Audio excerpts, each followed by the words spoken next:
Pues nadie te ama como yo, pues nadie te ama como yo.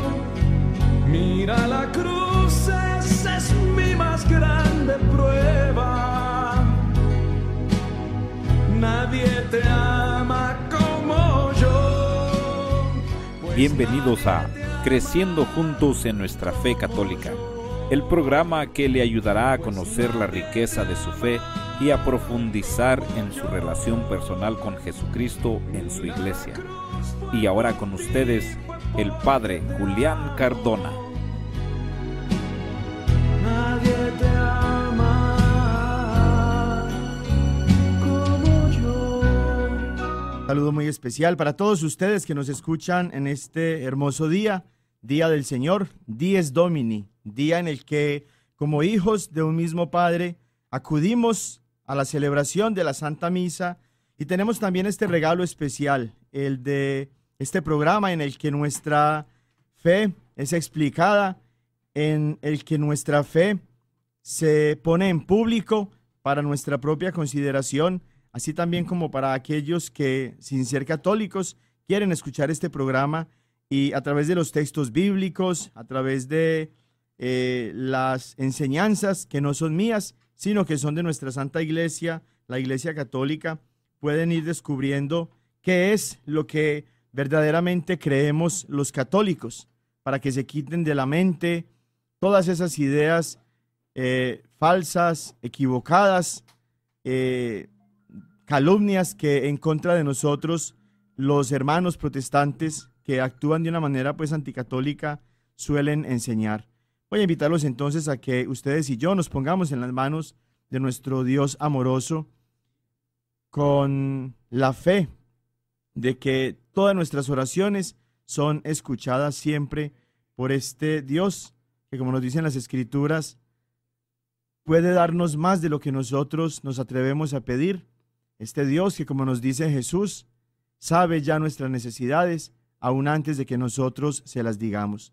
En el nombre del Padre, y del Hijo, y del Espíritu Santo. Amén. Señor, en esta mañana queremos extenderte una voz de agradecimiento y elevar a ti una oración de acción de gracias por los beneficios que nos concedes. Queremos entregarnos, Señor, en tus manos para pedirte que nos sostengas, que nos lleves siempre cerca de ti, que no permitas, Señor, que circunstancias de la vida, malas decisiones que nosotros tomamos, nuestra propia debilidad, las consecuencias negativas de nuestro propio pecado y del pecado de otras personas nos alejen de ti. Permite, Señor, que nosotros busquemos siempre estar en contacto contigo. No permitas que nos volvamos conformistas con nuestra maldad, con nuestros pecados. Ayúdanos a tener siempre el deseo sincero de seguirte, de buscarte, de acogernos a tu misericordia y a tu amor. Te ofrecemos, Señor, los deseos, los anhelos, las necesidades, los sueños, las metas, los proyectos que todos mis hermanos y hermanas que me escuchan tienen allá en su corazón. Te pedimos, Señor, que mires con bondad y misericordia a cada uno de los integrantes de sus familias, a sus amigos, a sus conocidos, a sus vecinos. Te pedimos que también mires con mucho amor a aquellos que podríamos llamar enemigos de mis hermanas y hermanos, por quienes también elevamos una oración. Te consagramos este día, Señor, que es un regalo tuyo, que lo vivimos y lo queremos vivir cerca de ti, y te pedimos que hoy y siempre derrames sobre nosotros tu bendición. Amén. En el nombre del Padre, y del Hijo, y del Espíritu Santo. Amén. Hay una canción muy hermosa que nos habla de uno de los misterios más grandes, más hermosos, más atacado también tristemente por parte de nuestros hermanos protestantes, y que se vive solamente y plenamente en la Santa Iglesia Católica, y es el misterio del amor de Dios expresado en la Eucaristía. Yo quiero invitarlos a que hagamos oración, este canto, y que a través de las palabras de esta canción nosotros agradezcamos al Señor por haberse quedado con nosotros todos los días hasta el fin del mundo en el sacramento de la Eucaristía, que es el sacramento del amor de los amores.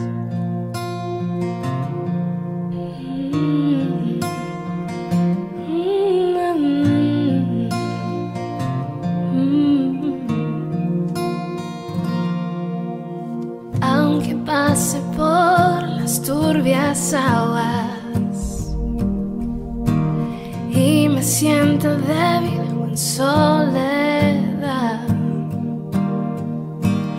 a tu lado yo tengo confianza. Tu firmeza me acompañará.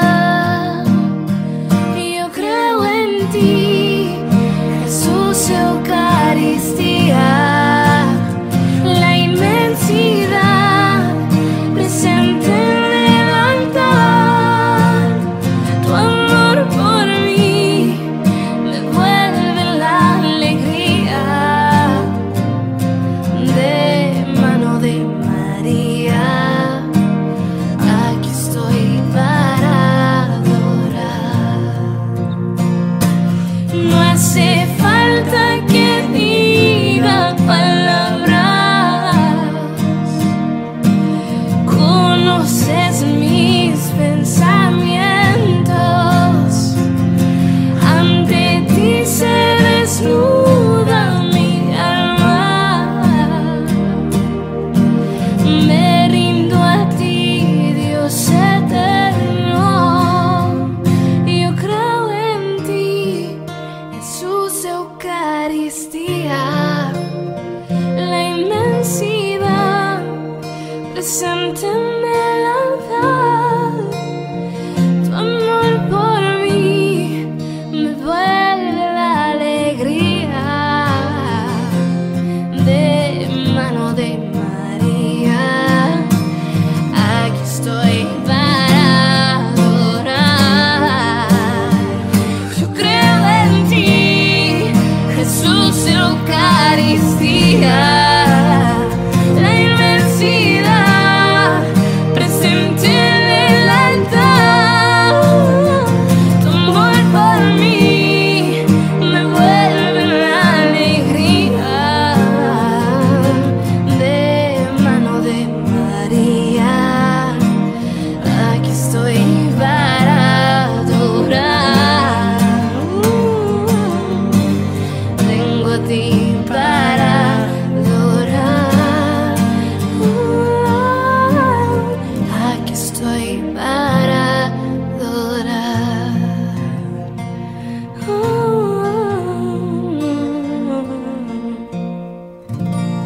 Estamos adentrándonos en el inicio de este nuevo año. Vamos avanzando ya en los primeros días de este mes. Increíble que se pasa tan rápido el tiempo, pero qué bueno el reconocer que el dueño del tiempo es el Señor, y que todos aquellos que dicen que no asisten a la Santa Misa, por ejemplo, o que no viven su fe porque no tienen tiempo, qué bueno que todas estas personas cayeran en la cuenta de que a quien le están diciendo no tengo tiempo es al dueño del tiempo, al Señor. En las manos del Señor está nuestra vida. En Él vivimos y nos movemos y existimos, nos recuerda San Pablo. Y nosotros, cuando abrimos los ojos en la mañana o cuando entregamos al Señor nuestra vida al final del día, y cuando con el descanso de la noche terminamos nuestra jornada, reconocemos que es siempre Dios el dueño de nuestra existencia, que en la cotidianidad de nuestros días, de nuestra vida, de lo que hacemos, de lo que vivimos, Dios está presente. Esa verdad de fe ha quedado plasmada en la liturgia de la Iglesia en un tiempo que es el tiempo más largo, el tiempo litúrgico más largo de la Iglesia Católica, que son 34 semanas. Y ese tiempo comenzó el domingo pasado en la celebración de la fiesta del bautismo del Señor, fiesta que servía para terminar el tiempo de la Navidad y que servía a la vez para iniciar este tiempo de este tiempo ordinario en el que nosotros nos encontramos. Y el Evangelio de hoy que nos presenta la Iglesia, toda la Iglesia universal, escucha, lee, proclama, medita, celebra la fe con este Evangelio tan hermoso que es el de Juan capítulo 2, versículos del 1 al 11. Juan capítulo 2, versículos del 1 al 11. En aquel tiempo hubo una boda en Caná de Galilea, a la cual asistió la madre de Jesús. Este y sus discípulos también fueron invitados. Como llegara a faltar el vino, María le dijo a Jesús: «Ya no tienen vino». Jesús le contestó: «Mujer, ¿qué podemos hacer tú y yo? Todavía no llega mi hora». Pero ella dijo a los que servían: «Hagan lo que él les diga». Había allí 6 tinajas de piedra de unos 100 litros cada una, que servían para las purificaciones de los judíos. Jesús dijo a los que servían: «Llenen de agua esas tinajas», y las llenaron hasta el borde. Entonces les dijo: «Saquen ahora un poco y llévenselo al mayordomo». Así lo hicieron, y en cuanto el mayordomo probó el agua convertida en vino, sin saber su procedencia, porque solo los sirvientes lo sabían, llamó al novio y le dijo: «Todo el mundo sirve primero el vino mejor, y cuando los invitados ya han bebido bastante, se sirve el corriente. Tú, en cambio, has guardado el vino mejor hasta ahora». Esto que hizo Jesús en Caná de Galilea fue el primero de sus signos. Así manifestó su gloria, y sus discípulos creyeron en él. Palabra del Señor. Gloria a ti, Señor Jesús. Este evangelio es uno de los evangelios que nosotros como cristianos católicos más disfrutamos leer, no solamente porque encontramos el amor de Dios expresado en el rostro misericordioso de Jesús, en ese rostro de Jesús humano que está con nosotros en toda circunstancia y que se compadece de nosotros y que sacia nuestras necesidades y que a través de milagros maravillosos nos demuestra el poder y el amor también que tiene como Dios nuestro, sino también porque vemos allí la presencia de nuestra Madre, María Santísima, que en torno a la vida de Jesús está siempre alimentándose de él, que está siempre siguiéndolo, que está siempre intercediendo por nosotros, que está siempre también atenta a nuestras necesidades, no para apropiarse de las oraciones y de las súplicas, de las peticiones que dirigimos a ella, sino que como buena madre, pero también como buena cristiana, como buena discípula de su Hijo y como buena creyente, sabe siempre poner en manos del Señor, sabe siempre poner en manos de su Hijo. Y este pasaje del Evangelio, así como nosotros como cristianos católicos nos gozamos tanto siempre de leerlo y de meditarlo, es con mucho uno de los pasajes que los hermanos protestantes menos quieren leer. Uno de los pasajes que los hermanos protestantes más evaden, precisamente porque aparece Jesús allí, y eso no es un problema para ellos, lógicamente, porque ellos se llaman cristianos. Así no lo sean, pero se llaman cristianos, así a ellos mismos. Pero el gran problema de los hermanitos protestantes es porque ven allí a la madre de Jesús. Y si hay alguna razón por la que ellos te mencionan alguna vez este pasaje, va a ser para decir que Jesús despreció a su madre cuando, frente a la súplica, a la intercesión que ella ejercía, la respuesta de Jesús parece ser un poco, según ellos, despectiva, o no un poco, muy despectiva. Pero vamos a meditar brevemente este evangelio para descubrir que esa afirmación protestante no es verdad y no puede ser verdad. Y vamos también a descubrir el verdadero sentido de lo que este pasaje del discípulo amado de Jesús, aquel que en el mismo evangelio que él escribió, Juan, en el capítulo 19, versículo 26, recibió a la Santísima Virgen María, a ella misma de la que habla en este pasaje. Vemos primero a Jesús con sus discípulos que son invitados a una boda en Caná de Galilea. Las bodas en la comunidad judía, en la cultura judía, sobre todo en estos tiempos, eran muy diferentes y son muy diferentes inclusive ahorita de nuestras bodas en esta parte del mundo. Hay una celebración de fe completamente diferente que está acompañada de una celebración muy prolongada en la que todos los invitados están reconociendo en los esposos una presencia muy importante en la celebración pues de esta unión que ellos remiten también por supuesto al libro del Génesis, en la que Dios, Yahvé, bendice la unión del hombre y de la mujer. Pero es interesante descubrir aquí en este pasaje cómo Juan, antes de mencionar a Jesús y a sus discípulos, menciona primero a la madre de Jesús, a la Virgen María.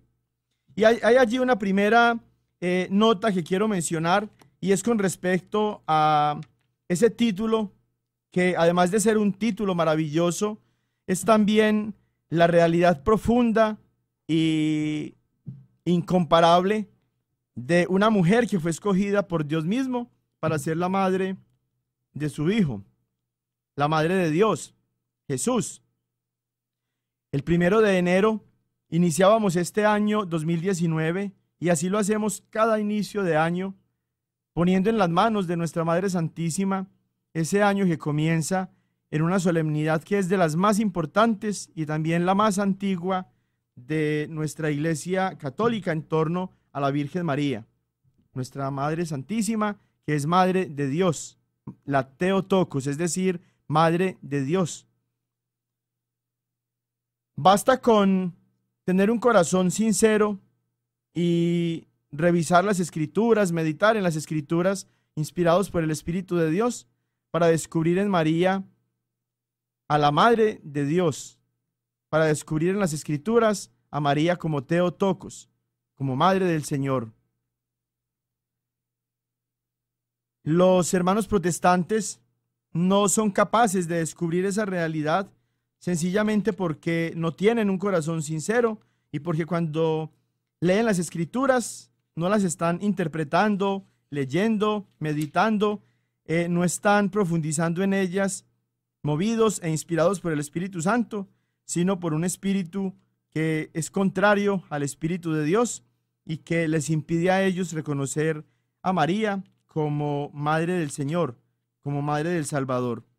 Pero resulta que no solamente Juan en este pasaje nos está diciendo que María es Madre de Jesús, y como decía, basta con meditar en las Escrituras para reconocer que si Jesús es Dios, por tanto entonces María, que es Madre de Jesús, es Madre de Dios porque es Madre de uno que es Dios. También Lucas, antes de Juan, nos había dado el mismo testimonio cuando pone en los labios de Santa Isabel una afirmación maravillosa que se convierte en una verdadera profesión de fe.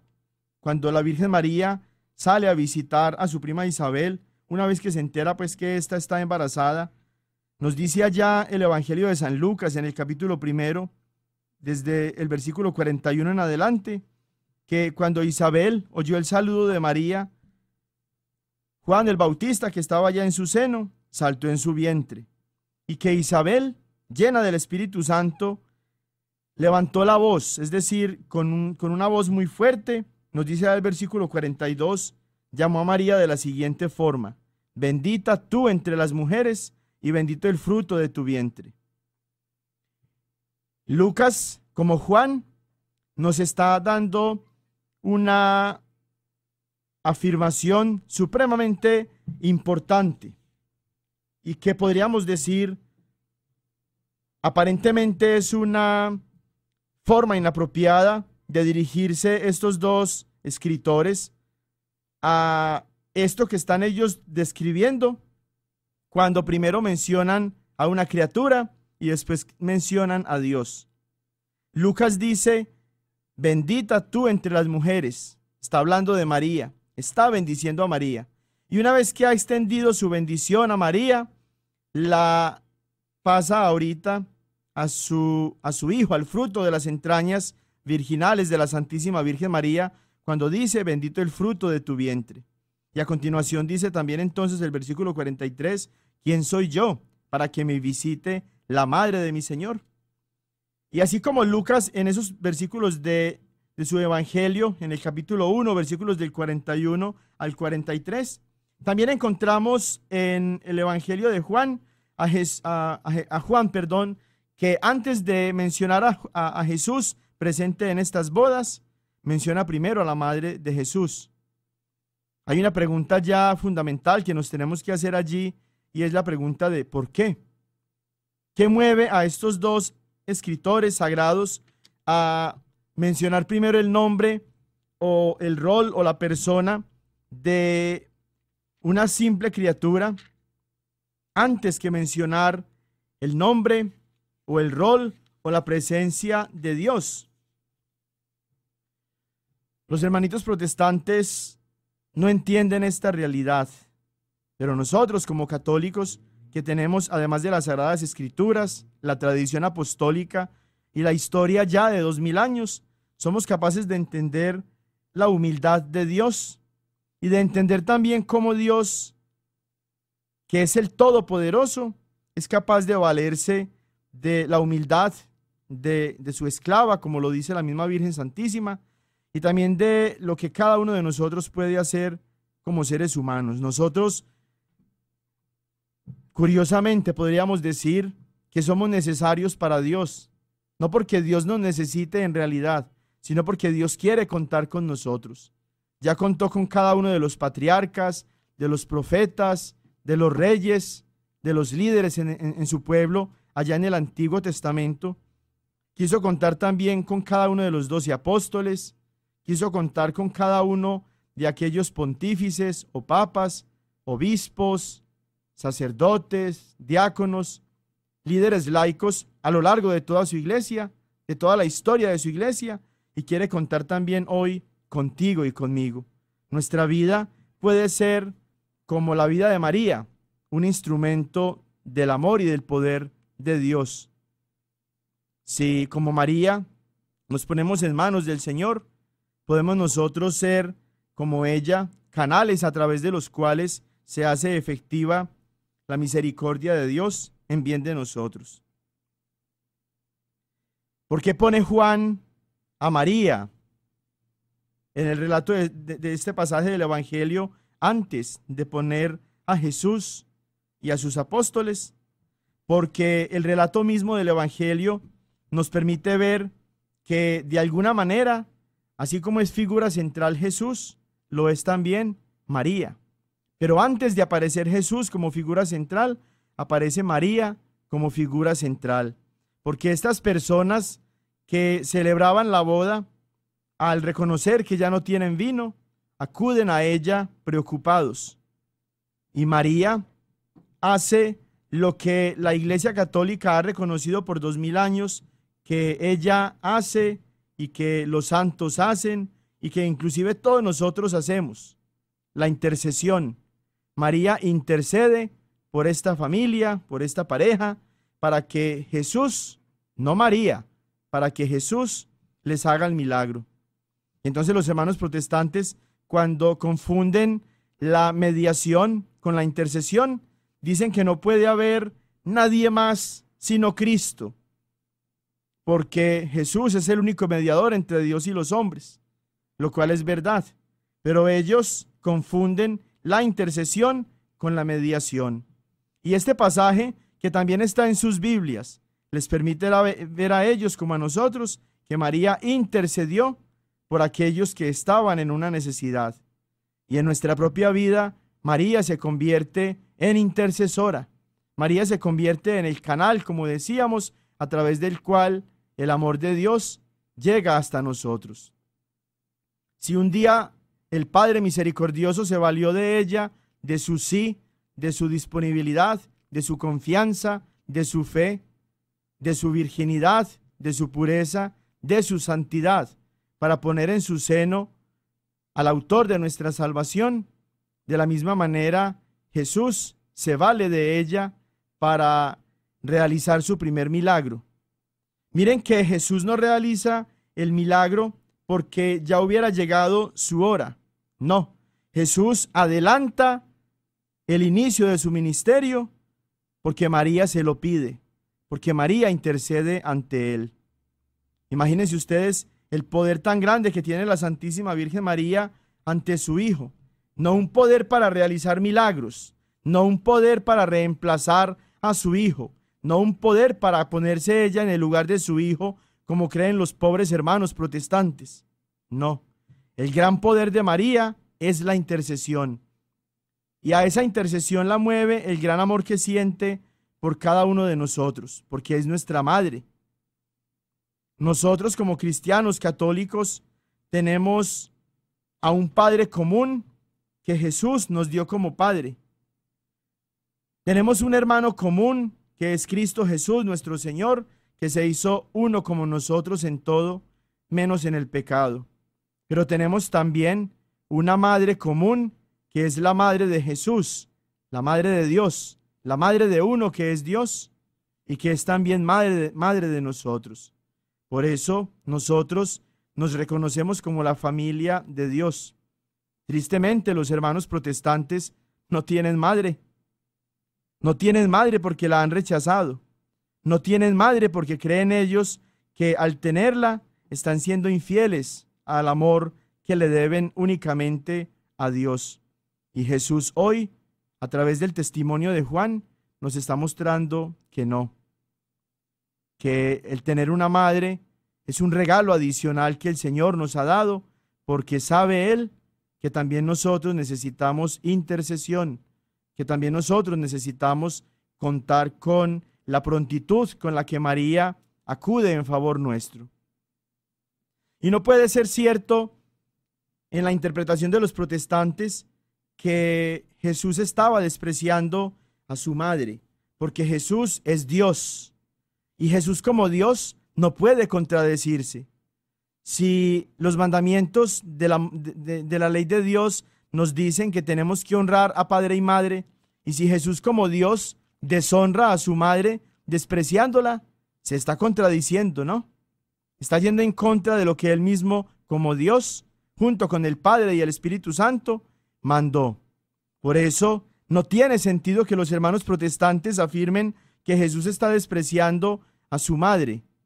Si lo hace, no puede ser Dios, porque como Dios estaría deshonrando a aquella a la que él mismo mandó que honráramos como madre. Jesús, Dios, es amor, y en el amor no cabe desprecio, en el amor no cabe deshonra, en el amor no cabe irrespeto.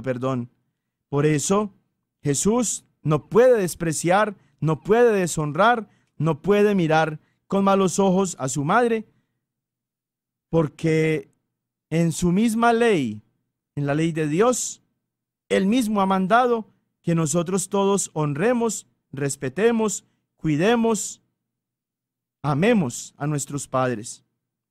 San Maximiliano María Kolbe, un santo que murió mártir, entregando su vida para rescatar a una persona que iba a ser condenada en uno de los campos de concentración nazi, tiene una característica muy especial y es su gran amor a María. Era un santo muy mariano, muy amante de la Santísima Virgen María.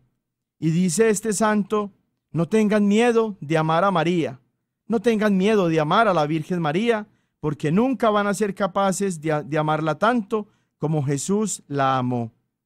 Por eso, en lugar de estar Jesús despreciando a su madre, como afirman ilógicamente los protestantes, lo que está haciendo Jesús es darle el reconocimiento que ella como madre tiene y el gran poder que tiene ella también frente a su Hijo como madre al ser intercesora. Ante la súplica de María, Jesús adelanta la misión pública que vino a cumplir a este mundo para que nosotros todos conociéramos acerca del amor de Dios. Yo te invito a que toda necesidad, toda súplica, toda preocupación, todo problema, toda crisis, toda dificultad que tú tengas, se la entregues al Señor a través de María, como lo hizo esta pareja en Caná de Galilea, para que tengas asegurado el milagro que solo Dios puede hacer, pero que ama hacer a través de su madre, la Virgen Santísima. Seguimos avanzando en este tema de las Sagradas Escrituras, tema fundamental para nuestra vida cristiana y que, como decíamos, es un tema que nos acerca un poco a nuestros hermanos no cristianos, a los hermanos protestantes que fueron un día cristianos, pero que dejaron de serlo cuando se alejaron de la iglesia de Jesús, pero que de alguna manera tienen en común con nosotros este tema de las Sagradas Escrituras, por más que ellos no tienen en realidad la totalidad de la palabra de Dios porque está recortadita. Es un tema que nos acerca a ellos, pero es un tema en el que tenemos que tener mucha claridad también, porque es precisamente con las Sagradas Escrituras con lo que ellos llegan a querer confundirnos, a querer alejarnos de la iglesia de Jesús, a querernos arrastrar pues a todas estas tinieblas del error que se viven en esos grupitos que hombres ambiciosos, llenos de deseo y de codicia por el dinero, fundan y en los que se enseñan tantas barbaridades. Reconocemos en este tema de las Sagradas Escrituras la gratitud que le debemos al Señor porque le ha confiado la revelación de su amor a su iglesia que es la Iglesia Católica, a través de las Sagradas Escrituras y de la tradición apostólica. Es por eso que en lugar de escribir un libro, Jesús, como decíamos, fundó su iglesia, fundó la Iglesia Católica y en ella dejó su verdad. Es por eso también que San Pablo reconoce a la iglesia como la casa de Dios vivo, columna y fundamento de la verdad, que ya nosotros citábamos la semana pasada con 1 Timoteo capítulo 3, versículo 15. Y también es así como ha sido posible que por 2000 años ya la doctrina de la Iglesia Católica haya sido siempre la misma, porque las enseñanzas de la Iglesia han sido siempre las enseñanzas que Jesús, que los apóstoles recibieron y que después ellos y sus sucesores han predicado con fidelidad hasta nuestros días. Este tema lo tenemos que abordar no solo desde la Biblia, sino también desde la historia, porque como ya sabemos, no todo quedó por escrito en las Sagradas Escrituras, tal y como nos lo dice la Biblia misma, allá en Juan capítulo 20, versículos del 30 al 31, y Juan capítulo 21, versículo 25. Los hermanos protestantes siempre te van a querer confundir con esto cuando te preguntan dónde aparecen en la Biblia las enseñanzas de la Iglesia Católica, o dónde dice la Biblia esto o aquello. Y por supuesto que todas las enseñanzas de nuestra iglesia están contenidas en la Biblia, porque la única iglesia verdaderamente bíblica es la católica. Pero no olvides que no todo quedó por escrito en la Biblia. Por eso cuando tenemos que demostrar con la Biblia el fundamento de nuestra fe católica, lo hacemos sin ningún problema, porque la iglesia no se inventó nada. Pero algunos temas sobre nuestra fe no se encuentran solamente en la Biblia, sino que también se encuentran en la tradición apostólica, así como en la historia de la iglesia. Los protestantes te dicen entonces que todo lo que los cristianos creemos debe estar en la Santa Biblia, pero esta afirmación ni siquiera está en la Biblia, porque es una afirmación falsa. Y es falsa no solo porque la Biblia enseña lo contrario, como ya vimos, sino que es falsa también porque incluso es falso que todo lo que ellos enseñan lo toman de la Biblia. Ellos, por ejemplo, afirman que la Biblia tiene 66 libros en lugar de 73 y que nuestra Biblia católica tiene 7 libros más porque más tarde fue la Iglesia Católica la que le agregó libros a la Biblia. Pero, ¿dónde aparece eso en la Biblia? ¿Dónde está la cita bíblica en la que su llamado Jehová o Jesús les dan la lista de los 66 libros que su Biblia debería tener? No está, ¿cierto que no? Y no está porque el canon de la Biblia, como decíamos, lo definió la Iglesia Católica muchos años después de la muerte y de la resurrección de Jesús.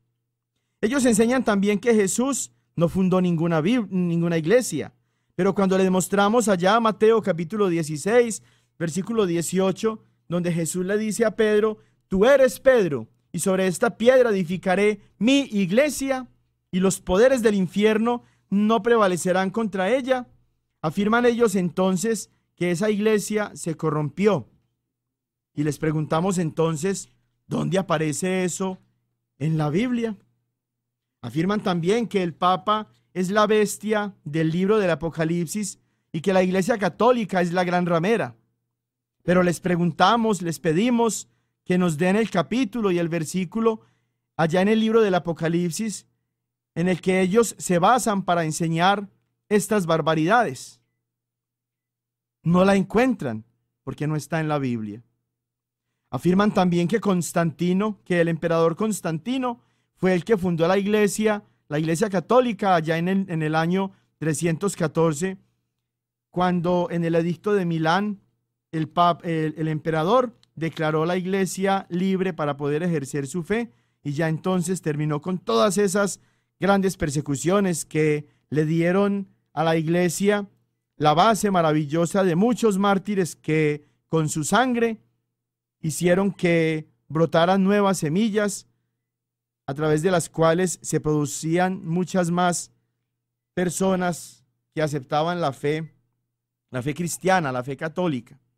Pero dicen ellos entonces que es el emperador Constantino el que funda la iglesia católica.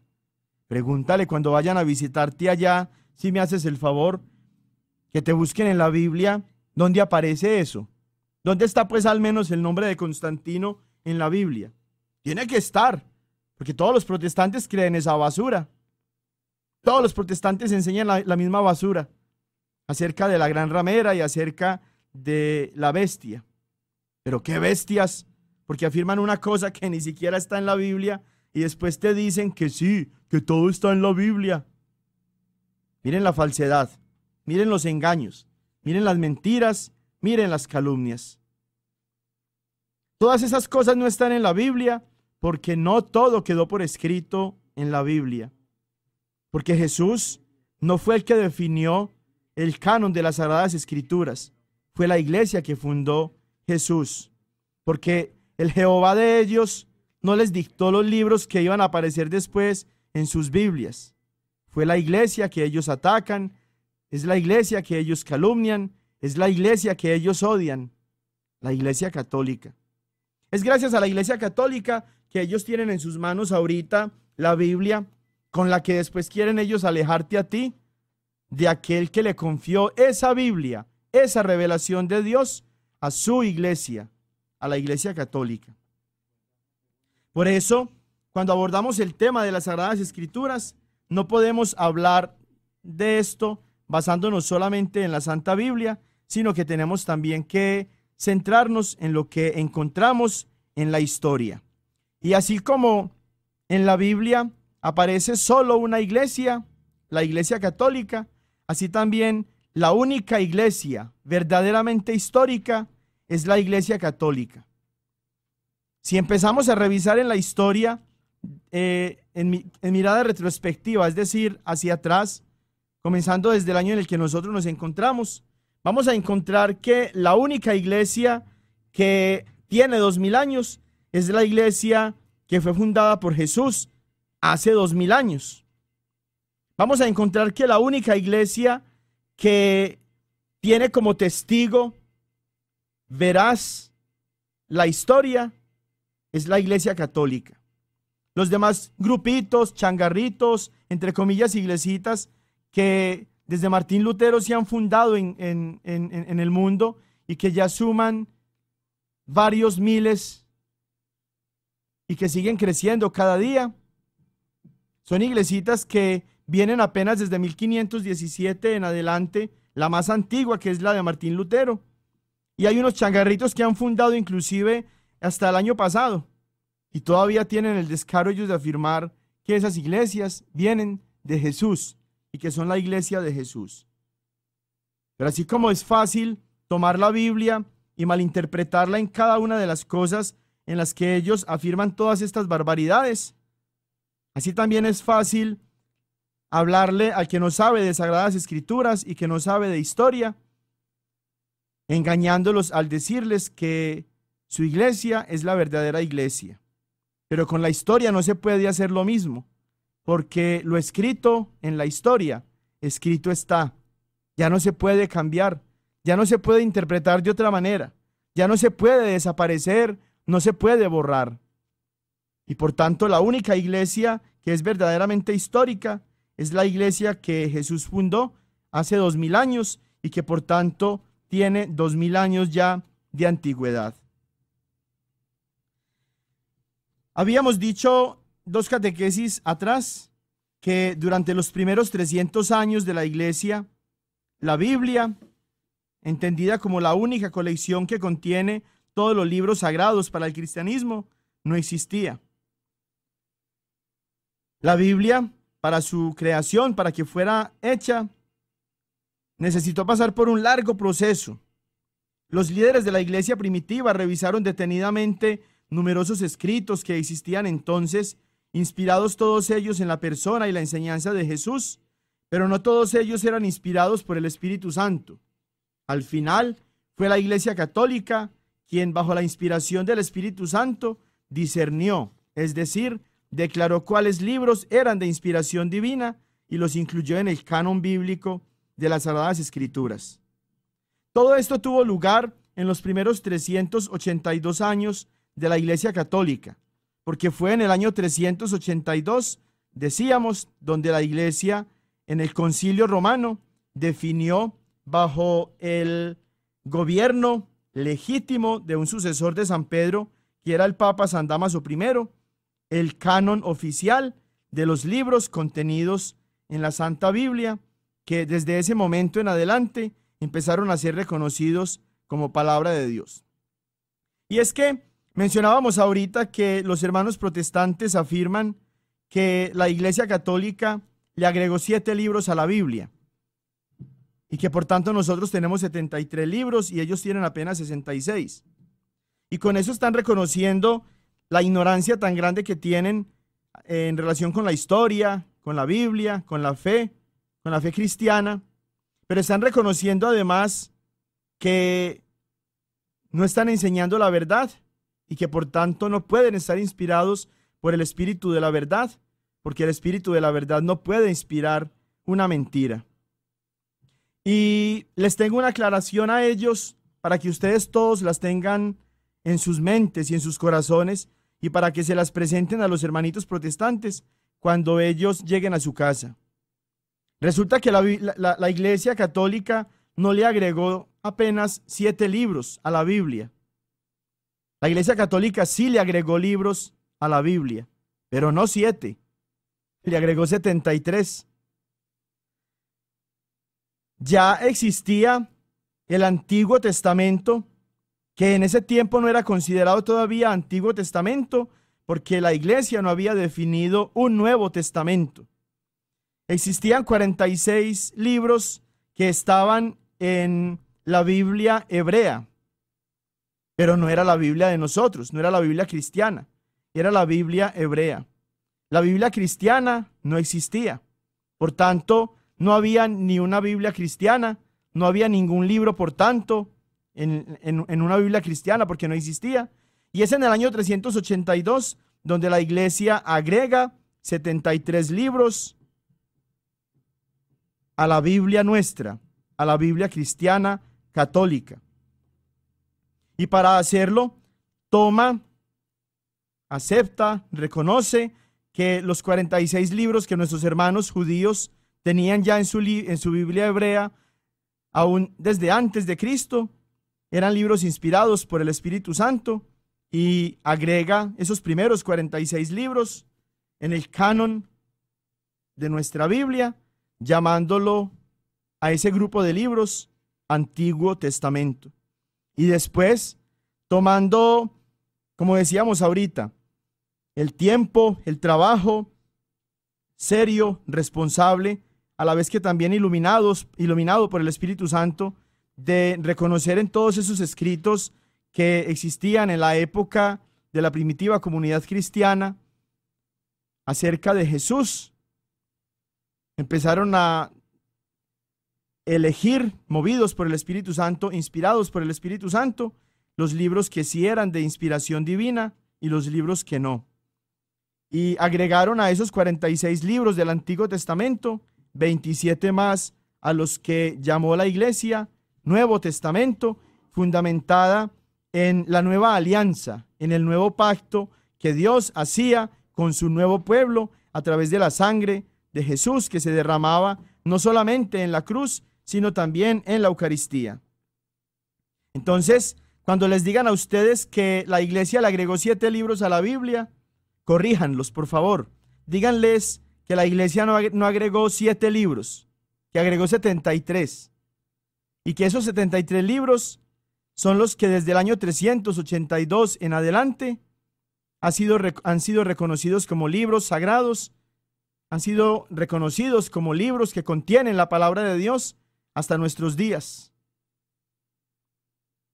El Antiguo Testamento, decíamos, existía ya en la Biblia hebrea, en la Biblia judía, pero como ellos no aceptaron a Cristo, ellos siguen afirmando que esos 46 libros del Antiguo Testamento, de nuestro Antiguo Testamento, son los 46 libros del pacto o del testamento que ellos han hecho con Dios, porque ellos no reconocen el Nuevo Testamento, porque no reconocen a Cristo. La Iglesia, cuando revisa la vida de fe de Jesús mismo como judío y que reconoce en el fundamento de esta fe judía a las Sagradas Escrituras que ellos mismos tenían ya incluso antes de Cristo, como decíamos, aceptan que esos 46 libros eran inspirados por el Espíritu Santo. Esos 46 libros hacen parte entonces de lo que nosotros llamamos Antiguo Testamento. Pero ¿cómo se formaron esos libros? ¿Cómo se formó mejor el canon de esos 46 libros a los que nosotros ahorita reconocemos como Antiguo Testamento? El Antiguo Testamento es básicamente una antigua colección de las Sagradas Escrituras judías. Estos textos sagrados se desarrollaron con el tiempo y fueron transmitidos oralmente de generación en generación hasta que finalmente fueron escritos y conservados. Las lenguas originales en las cuales se pusieron por escrito estas tradiciones orales fueron el arameo y el hebreo, que eran las 2 lenguas utilizadas comúnmente por los israelitas. Más adelante, otros libros fueron también incluidos en griego, según las circunstancias históricas que se estaban viviendo en esos tiempos. Según muchos historiadores, la Biblia judía, que es la base fundamental de nuestro Antiguo Testamento, se escribió y se compiló por alrededor de 1500 años. Todo esto antes del nacimiento de Cristo. Durante esa época, el pueblo de Israel estaba continuamente asediado por otros imperios extranjeros que atacaban y oprimían a sus habitantes, causando además de muchas muertes y destrucción, que el pueblo fuera esclavizado e incluso que muchos de ellos fueran deportados a tierras extranjeras, donde eran obligados a trabajar para los gobernantes de estos imperios. La Biblia nos habla, por ejemplo, de la deportación de los judíos a Babilonia. Segunda de Reyes, capítulo 24, versículo 8 y siguientes, nos hablan de esto. De la misma forma que segundo libro de Crónicas, capítulo 36, versículo 10 y siguiente. Se reconoce allí o se define allí la primera deportación del pueblo judío a Babilonia. Y se habla también de una segunda deportación en Segunda de Reyes, capítulo 25, versículo 1 y siguientes. Jeremías, capítulo 39, versículos del 1 al 7. Los judíos deportados o dispersos se contaban en cientos de miles, llevados a la fuerza a diversas naciones mediterráneas y del lejano oriente, especialmente Mesopotamia y Alejandría. Esta porción del pueblo hebreo hablaba griego y participaba de la cultura griega, que era llamada la cultura helénica, extendida en Oriente desde Egipto, Etiopía, Palestina, Arabia, Siria, incluso la India. Por tanto, muchos judíos fueron exiliados o huyeron hacia otros países como Egipto, tal y como lo encontramos nosotros en las Sagradas Escrituras, en el segundo libro de los Reyes, capítulo 25, versículo 26, Jeremías en el capítulo 42 y en el capítulo 43. Posteriormente, Ciro, que era un rey de Persia, conquistó Babilonia, como nos lo cuenta segundo libro de Crónicas, capítulo 36, versículos 22 y 23, Esdras, capítulo 1, versículos del 1 al 3, y dio la libertad a los israelitas de regresar a Israel, terminando así su esclavitud. Algunos israelitas, bajo la orden, bajo el poder que les dio el rey Ciro, regresaron a Palestina, como nos lo cuentan Esdras capítulo 1 y 2 y Nehemías capítulo 2. Otros se fueron a Egipto, estableciéndose en su mayoría en Alejandría, que era una gran ciudad muy importante, fundada por el gran emperador Alejandro Magno en el año 322 a.C., que contaba con la biblioteca más importante del mundo en esa época. Así que los judíos estaban disgregados aún después del fin del cautiverio, unos en Palestina y otros en lo que se conoce como la diáspora, es decir, como la dispersión, dispersos todos ellos en muchos países, en muchos lugares. Sobre todo, como decíamos, muchos judíos estaban alojados, residiendo en Alejandría. Esta comunidad de Alejandría en Egipto todavía vivía allí en tiempos de Jesús. Debido a todos estos hechos históricos, en el siglo III a.C., la lengua principal de Alejandría, que era el griego, se extendió a la mayor parte del mundo civilizado conocido en esos tiempos. El hebreo cada vez se hablaba menos, aún entre los judíos. Por eso había una gran necesidad de una traducción griega de las Sagradas Escrituras.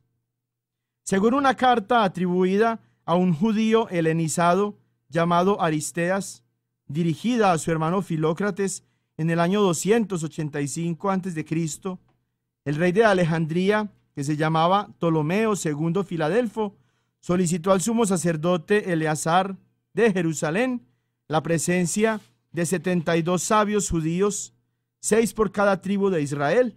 Recordemos que las tribus de Israel, eran 12, para que tradujeran del hebreo al griego las Sagradas Escrituras judías, para enriquecer la biblioteca de Alejandría. Esos 72 sabios, conocedores de las Sagradas Escrituras, hicieron una traducción de todo el Antiguo Testamento, del arameo y hebreo al griego. En esta traducción griega, a la que se le dio el nombre de Septuaginta o versión de los 70, se incluyen los libros deuterocanónicos, que son 7 libros que nuestros hermanos protestantes afirman que nosotros pusimos en la Biblia, pero acuérdense que no fueron 7, sino 73. Y ellos no los tienen ahorita en sus Biblias. Pero vamos a ver más adelante cómo aún las primeras Biblias protestantes incluían no 66 libros, sino 73. Y que lo de las Biblias de 66 libros comenzaron apenas a publicarse en el siglo XVIII, lo cual nos muestra, en el siglo XIX, lo cual nos demuestra que aún entre ellos mismos como protestantes no tienen claridad, tienen muchas dudas acerca de lo que las Sagradas Escrituras son en realidad. Por lo pronto vamos a hacer una pausa en el desarrollo de este tema tan importante para que escuchemos unos anuncios y comerciales importantes para nuestra diócesis. Hay 8 parroquias cerca de sus casas en las ciudades de Lenoir City, Knoxville, Oak Ridge, Alcoa y en Maynardville, en las cuales los hispanos ya hacemos presencia y tanto nuestros sacerdotes como los líderes laicos han desarrollado programas en los que ustedes pueden participar en español.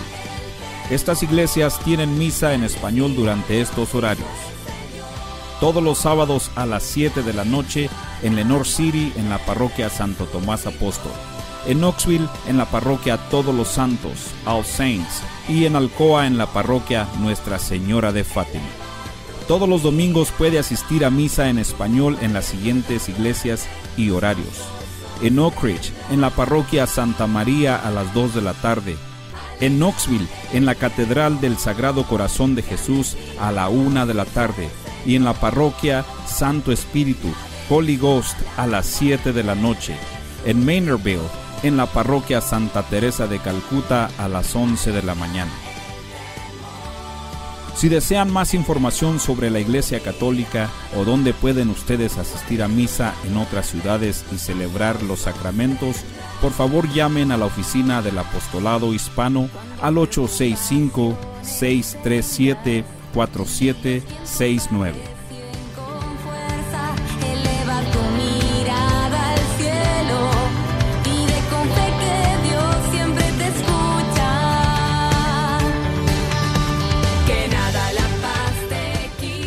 También los invitamos a que le den like o me gusta a nuestra página de Facebook, La Cosecha DOK, para que se mantengan informados de todos los eventos de las diferentes parroquias y en la diócesis de Knoxville. De esta manera podemos mantenernos conectados y también nos pueden enviar sus comentarios y sus preguntas para el Padre Julián.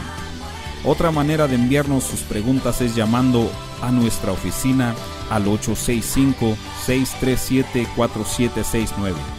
Hay tanto que conocer de nuestra fe católica. Aproveche esta oportunidad y llame con su pregunta al 865-637-4769.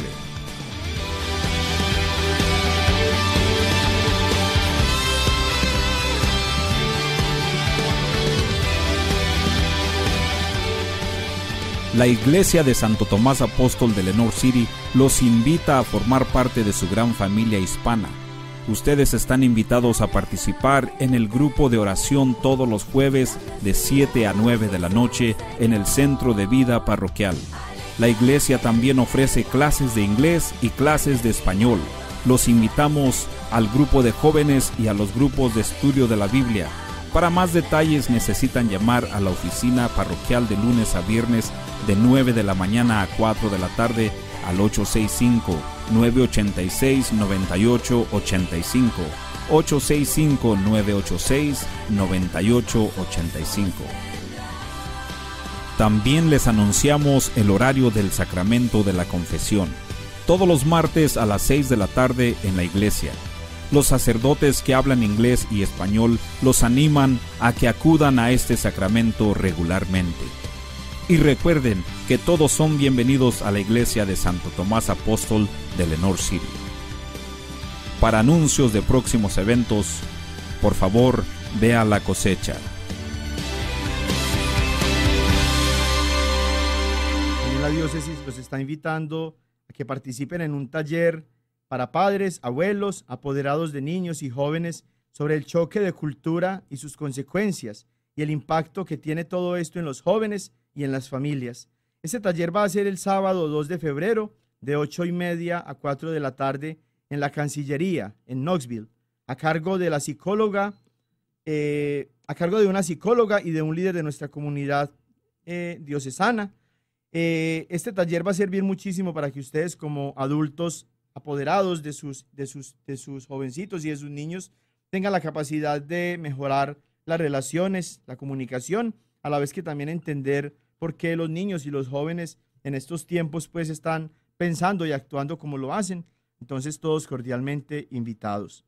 Y también les invito a que sigan ustedes conectándose cada semana a su programa para que sigamos todos juntos creciendo en nuestra fe católica, que graben estos programas si quieren y que los compartan con otras personas aquí mismo en Estados Unidos o en los países de origen de todos ustedes, para que cada vez más personas vayan conociendo la verdad de nuestra fe católica y salgan cada vez más del error que hermanos protestantes llenos de odio contra la iglesia han ido sembrando en los corazones y en la mente de tantos católicos que se han dejado confundir. Que la bendición de Dios Todopoderoso, Padre, Hijo y Espíritu Santo, descienda sobre ustedes y los acompañe siempre. Una feliz semana. Ven con nosotros al caminar, Santa María la Diócesis de Knoxville y la Parroquia de Santo Tomás Apóstol de Lenoir City, les agradecemos por habernos acompañado en Creciendo Juntos en Nuestra Fe Católica. Y los invitamos a que nos escuchen la próxima semana por esta misma estación y a la misma hora, para profundizar en lo que significa ser un católico conocedor de su fe. Hasta pronto y que Dios los bendiga.